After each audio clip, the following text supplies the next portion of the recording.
De volta no Grupo Tati de Comunicação, programa Interação com Alessandro Maraca.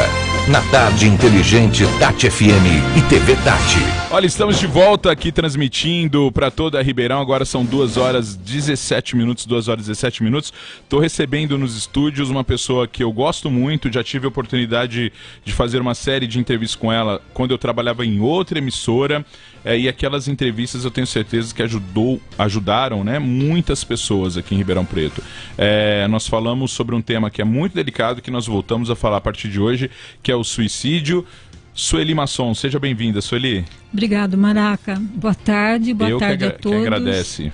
Eu estou muito agradecida de estar nesse espaço novamente para falar desse assunto em especial nesse Setembro Amarelo. Sueli, nós tivemos a oportunidade de falar sobre esse assunto há aproximadamente um ano atrás. Um ano né? atrás. E de lá para cá a gente vê que as pessoas começam a tomar uma consciência, mas ainda falta alguma coisa, né? Falta esclarecimento. As pessoas precisam falar mais sobre suicídio. Muito mais, porque a despeito de ter passado um ano, nós estamos com o relatório da Organização Mundial da Saúde há 4 anos lançado nessa estatística que nós estamos esclarecendo, falando há mais de 3, 4 anos a respeito disso.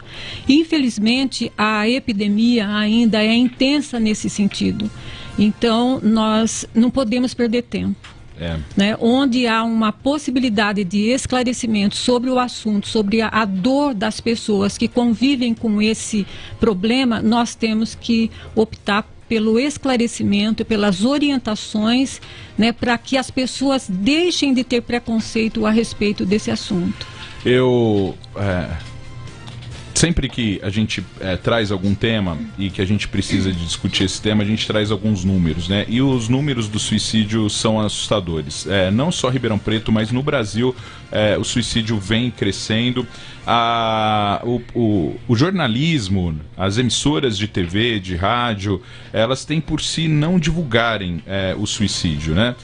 Mas ele acontece, né? E em Ribeirão ele tem acontecido também com pessoas de menor idade, pessoas de mais idade, mas é um fator que vem crescendo ainda, infelizmente. Esses números condizem? Sim, a verdade é essa mesmo. A despeito de o relatório em 2014 ter mostrado números de guerra a respeito, onde a população mundial tem um suicídio a cada 40 segundos e no Brasil nós temos um suicídio a cada 45 minutos, ou seja, 32 suicídios por dia. É algo para a gente pensar como a nossa sociedade está doente, como que nós estamos adoecidos e como que nós não falamos sobre as nossas dores, né? E é um fator esse para a gente se preocupar e pensar como que nós poderemos atuar na sociedade adoecida para que essas condições sejam melhoradas, né? Para que as pessoas comecem a entender que elas podem falar da dor delas.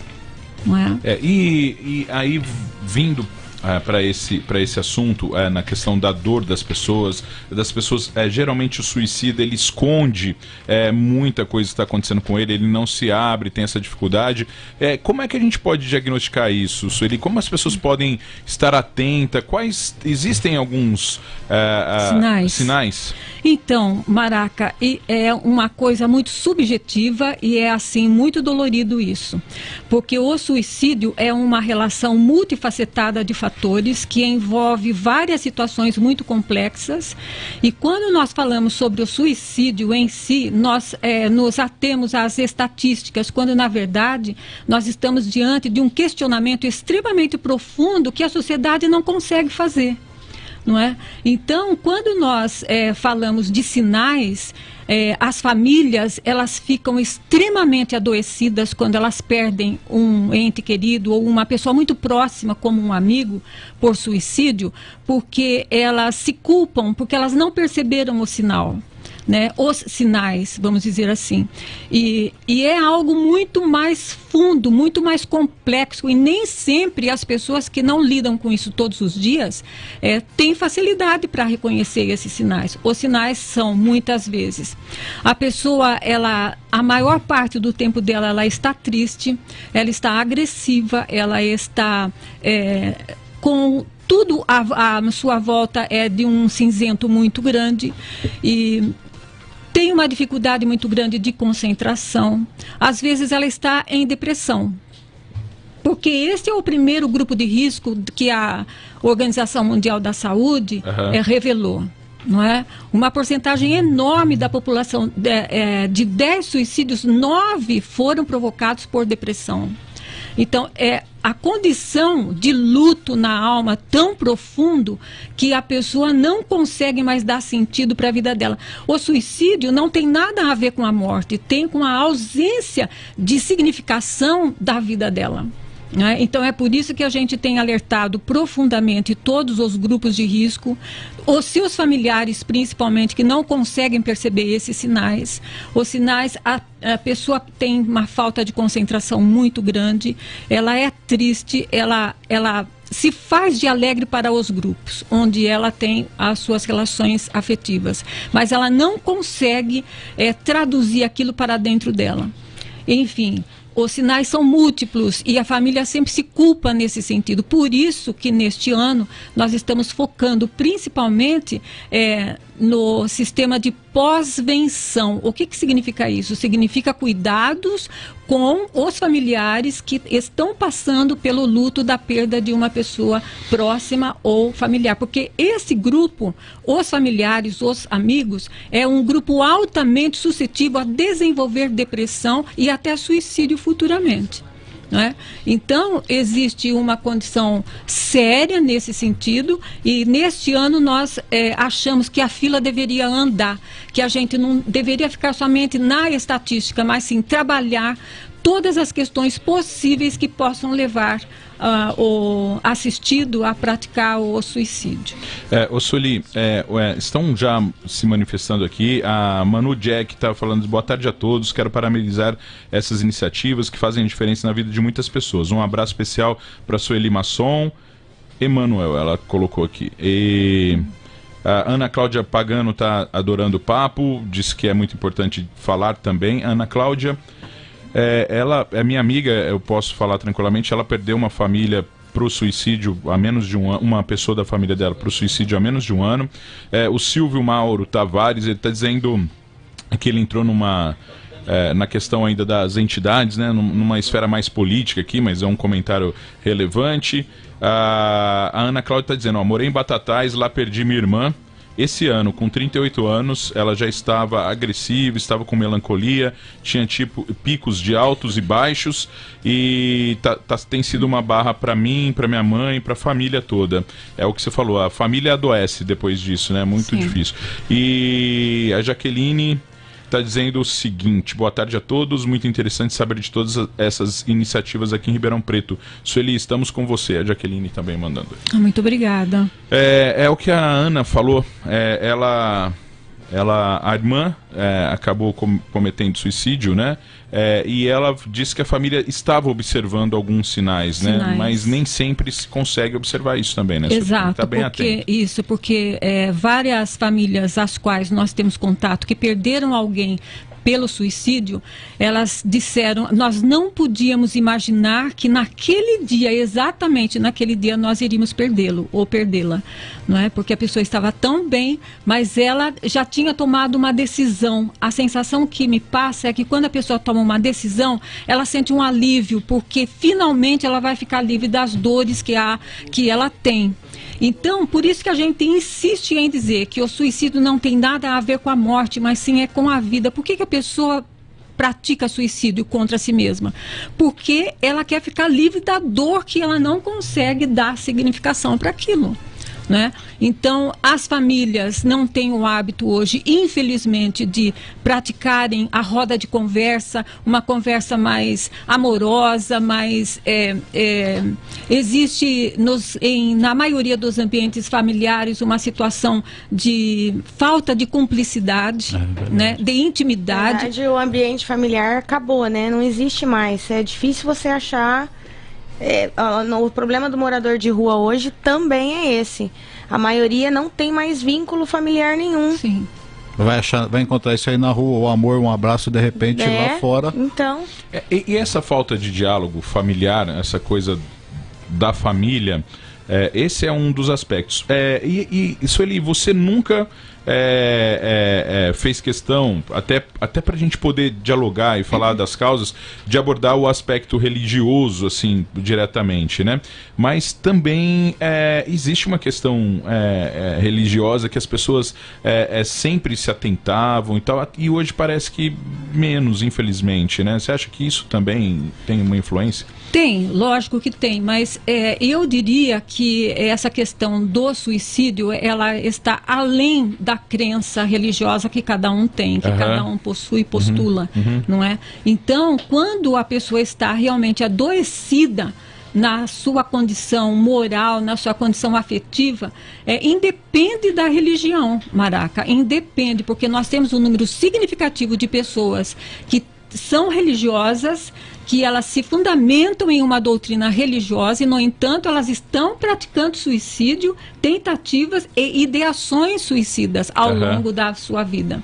Né? Então, tem algo mais profundo aí, não é? Que é algo que perpassa pela condição ética, perpassa pela condição econômica, pela condição moral de uma sociedade onde nós estamos vivendo. Só que a gente não discute isso. Né? E, inclusive, eu fiz um pequeno resumo de situações, eu não sei se eu posso nem até tocar nesse assunto. A palavra suicídio, ela vem do século XII. Santo Agostinho, no século V, ele já colocava a morte voluntária como uma ação pecaminosa. Né? Na Idade Média, o suicídio se tornou crime. Né? Porque lesava os interesses da coroa, veja, já parte daí, não é? A questão econômica. É verdade. Não é? O suicídio tinha os bens confiscados pela coroa e o cadáver era penalizado. Olha o absurdo disso. Com a separação da coroa e da igreja, surgiu o poder médico, que tomou o lugar dos dois, evidentemente. Né? Passa a ocupar um lugar privilegiado na sociedade, né? E eles definem a negatividade da morte voluntária e deslocam o fenômeno do pecado para a patologia, classificando o suicida como louco. Não é? Aí, o impacto dos números da Organização Mundial da Saúde nos leva a uma reflexão mais profunda sobre as raízes do porquê as pessoas se suicidam. As pessoas não gostam de falar sobre o assunto, Maraca. Não gostam. Elas têm um certo preconceito muito grande. Por não querer ou não gostar de falar, né, busca-se manter a vida a qualquer custo. Busca-se fazer o possível e o impossível para manter a pessoa viva. Por que então se previne o suicídio? Não é? As mortes trazem consigo denúncias profundas, não é? Ou manifestações de coisas que se dão no âmbito da vida dela, da saúde e de uma determinada sociedade adoecida. Nós não estamos conseguindo traduzir esses sinais que toda essa epidemia tem trazido para nós. Né? O que essas mortes podem revelar sobre como vivemos, sobre a sociedade onde vivemos? Falamos do suicídio em uma sociedade capitalista, fundada na exploração, profundamente desigual, competitiva e individualista. Como vinculamos essas análises quando falamos de ideação, tentativa e suicídio com tudo isso que acontece na nossa sociedade? As pessoas não estão mais preocupadas com a dor do outro. O sistema nosso de saúde não está preocupado com quem tem depressão, com o paciente que tem problema de saúde mental. Ninguém se preocupa com isso. Ninguém. Quer dizer, ele está sozinho.